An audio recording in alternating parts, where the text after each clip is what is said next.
Hi folks, in this video we'll have a look at a question involving standing waves on a string. So in this question we have a vibration generator produces standing waves of a frequency 50 Hz and a speed of 45 meters per second in a stretched wire.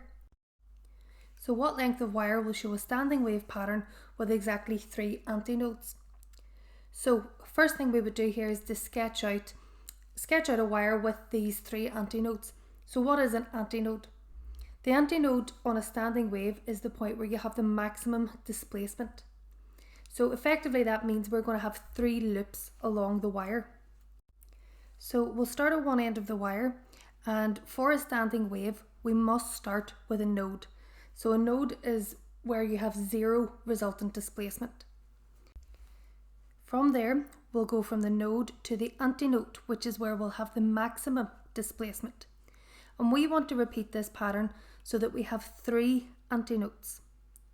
So that means that we will have something that looks like this. We need to make sure we're finishing on a node as well.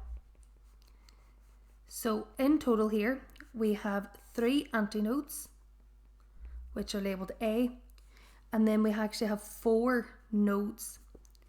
So 4 points where there's 0 displacement.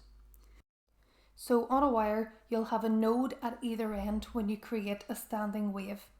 And here we have 3 antinodes in between that. That's different to a standing wave in an air column, where you would have a node at one end, but an antinode at the other.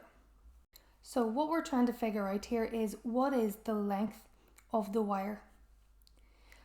From this standing wave pattern, we can see that there will be a link between the length of the wire and the wavelength of the wave that's being produced. From the diagram, we can see that the length of the wire is actually showing us a wave and a half, or I'll write that as 3/2 lambda. So if we could work out what lambda was, we could then determine what the length of the wire is. So if we look at the information available to us, we know that the frequency is equal to 50 Hz, and we know that the speed of the wave is equal to 45 meters per second, which means we can work out what lambda is. And to do that, we'll use the equation V is equal to F lambda, where V then is 45, that's equal to the frequency, which is 50, multiplied by lambda. So lambda is 45 divided by 50, which is equal to 0.9 meters. So if the wavelength is equal to 0.9 meters, then that means the length of the string is equal to 3/2 multiplied by 0.9. And that gives us an answer of 1.35 meters.